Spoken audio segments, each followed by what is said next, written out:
l'ennui peut-être fait que voilà, je n'étais inscrite à aucun club ni rien quand j'étais petite, donc il fallait bien s'occuper avec très peu de choses. Et donc j'ai toujours beaucoup lu, parce que la lecture aussi c'est essentiel. J'ai aussi pas mal écrit de poésie, ça aurait pu aller vers là, mais finalement non. Et donc j'ai développé le dessin, parce qu'il y a toujours des crayons, des feutres, du papier. Je crois qu'aussi loin que je me souvienne, ça a toujours été là et de façon toujours aussi obsessionnelle que maintenant. Donc j'allais à la Bibli, j'empruntais des livres, c'est comme ça que j'ai appris seule à dessiner. Voilà, en recopiant des Matisse, des Picasso ou des Rembrandt, en dessinant des chevaux. Je crois que c'est un peu le parcours un peu de beaucoup de personnes, à part que maintenant c'est plus le manga, mais voilà, c'était plus ça, des livres d'histoire, des choses comme ça.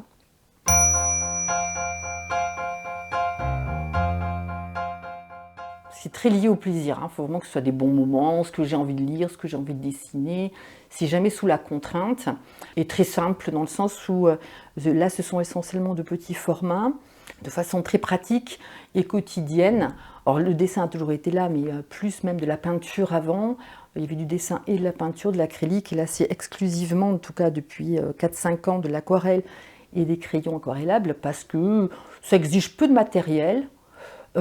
Peu de place, c'est facile à ranger. Voilà, c'est aussi par cet esprit-là. Et après, j'aime bien le fait de me saisir d'une idée et de la traduire assez rapidement, sans y passer trop de temps, ni à se dire que c'est jamais parfait ou même parfait. Ça n'a pas trop d'importance. Le fait ensuite de le prendre en photo et de le mettre sur Instagram permet aussi de devoir, voilà, j'ai une idée, je la dessine, je la poste. Et je passe à autre chose.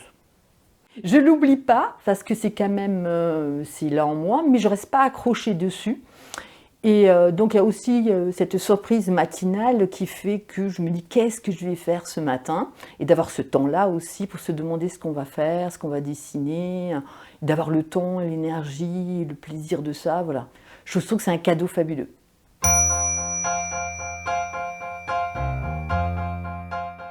C'est une grande valse, quoi.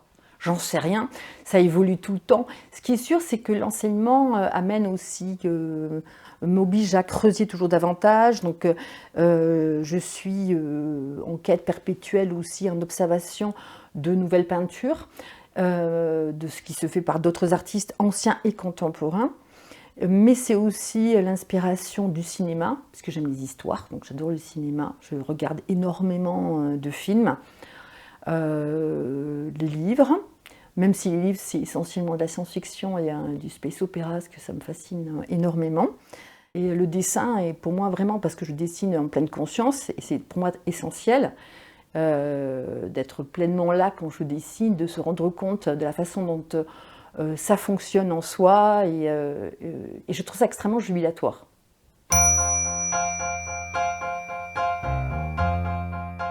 Déjà géographiquement dans ma pièce, il y a l'ordinateur qui est plutôt dédié justement aux cours, la préparation des cours. Et donc il y a des milliers d'images que je collectionne régulièrement selon mes obsessions qui finalement, je me rends compte, je les comprends beaucoup mieux, assez identiques quand même, un monde un peu, par moments un peu mélancolique, un peu mystique, empreint de spiritualité quand même, il y a une vraie quête dans tout ça, avec différentes écritures. Je ne crois pas que la forme, si la forme est importante, mais la forme, elle doit être flottante et des contours flous pour que je puisse à mon tour m'y projeter. Donc elles sont là comme elles suscitent chez moi un désir de me mettre à dessiner. Donc souvent, le matin, j'observe certaines images, parce que je peux avoir une vague idée, j'observe une image, elle peut me donner envie d'aller dans un sens. Voilà. Je peux être aussi plus ou moins satisfaite, je ne me pose pas trop la question. Je sais que j'ai passé un bon moment et j'ai le sentiment, voilà, il y a quelque chose qui s'est passé, ça me suffit. Je prends en photo.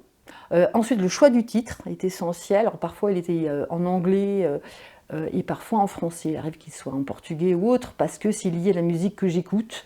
Et donc, le choix du titre prend parfois un petit moment, donc c'est important. Et j'aime les mots, comme j'aime les images, tout autant. Je trouve que c'est à chaque fois un monde qui s'ouvre et c'est une combinaison de possibilités. et après je poste, voilà. Et après je m'en soucie plus.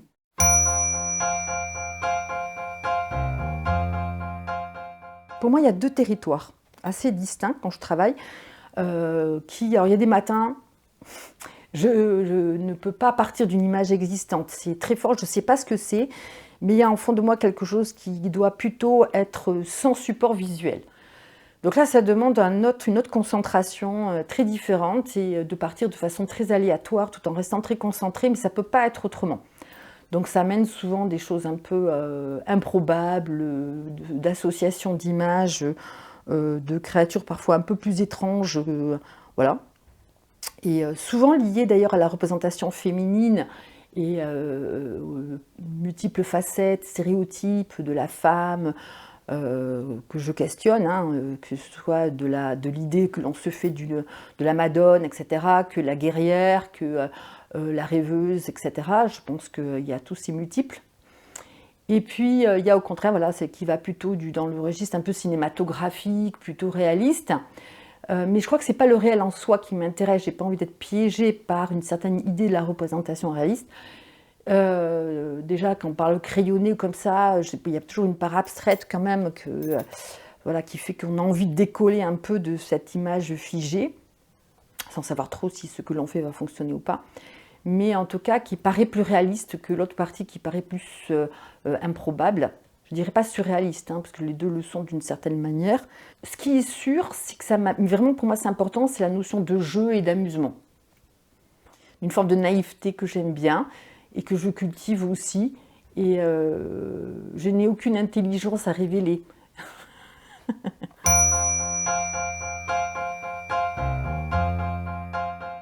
Alors, je ne crois pas qu'il y ait des définitions à l'art. Je ne crois pas non plus qu'il faille se reposer sur aucun concept. C'est comme si on disait « c'est quoi Dieu ?» tu vois. C'est tout aussi problématique dans la réponse. Je sais que ce n'est pas un concept, ce n'est pas une idée. Et pourtant, ça a une réalité physique et matérielle. Peut-être parce que ça sort comme ça, de façon assez mystérieuse.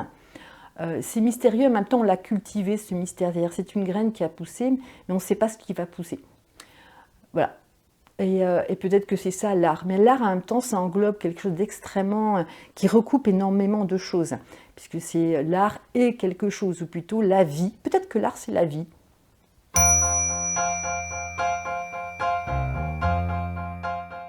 Ça me plaît énormément, mais vraiment. Donc pour moi, j'adore dire que j'enseigne aussi, tout autant que je pratique le dessin. L'un va avec l'autre. Je sais pas, il y a un vrai intérêt aussi, une fascination pour la peinture et le dessin, essentiellement. Même s'il y a beaucoup d'autres choses, mais j'adore enseigner ça. Et me demander ce que j'ai devant moi et comment faire partager cette passion. Et on vit dans un monde d'images et ça me semble important de pouvoir les... Alors je ne sais pas si on peut les comprendre, mais en tout cas, on peut se demander ce qu'on a devant les yeux. Et de se rendre compte que finalement tout ça n'est qu'un reflet d'un monde et le reflet aussi de celui qui les regarde. Et donc de le faire prendre conscience, d'apprendre à les regarder, à les lire, c'est regarder ces images, me semble intéressant. Et après aussi de prendre plaisir, enfin de voir les élèves prendre plaisir à dessiner, que ce soit un moment où tout le monde se retrouve en cours. Ouais, je crois que c'est un grand moment de joie que l'on partage. Et ça, pour moi, c'est important. Mais pour moi, il y a l'enseignement, mais après, il y a autre chose aussi, c'est le travail en collectif artistique. Parce que moi, avec les élèves, je ne pratique pas mon dessin. Je pratique plutôt une autre forme de pratique, de la pensée, de l'échange, et qui nourrit en même temps mon dessin. Donc ça, c'est un même processus.